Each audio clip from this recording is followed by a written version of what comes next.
Hi, I'm Andrea Schroeder, and I teach second grade at Lee Hunter in Sikeston, Missouri.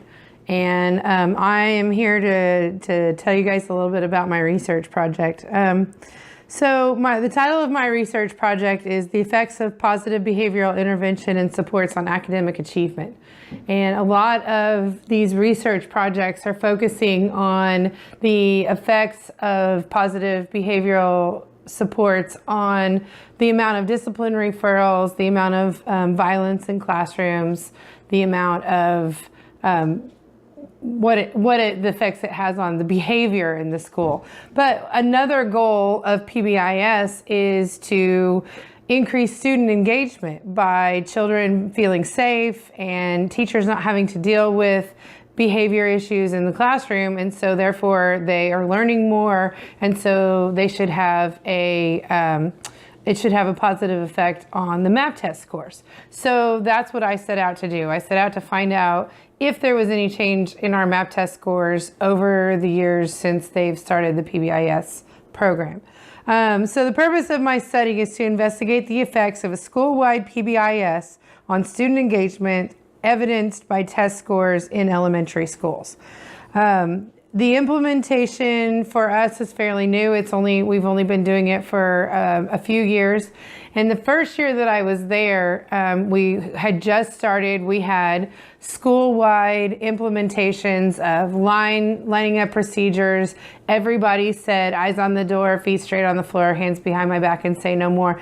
We had different structural things that we had in place to try to get all of the kids knowing exactly what was expected of them throughout the school. This year is the first year that we've started the classroom implementation, so we're on tier 2. So that won't actually be a part of the study because it's just started this year. We haven't even done the MAP test scores yet. So everything that we have is just the school-wide part and not the parts where you go and focus on individualized attention. The research question that I was looking to answer was, is there a significant difference in academic achievement among students whose teachers implement the program? And then my hypothesis was that there would be that significant difference. So I did my study, and when I first set out, I started looking at all of these results that I had from these MAP test scores, and it was an enormous amount of data. I had everything from, it was split up between third grade boys, third grade girls, third grade boys in ELA, third grade boys in math, third grade boys in science, third grade boys in social studies. And then it was the basic, there was proficient, there was, all the different levels of it.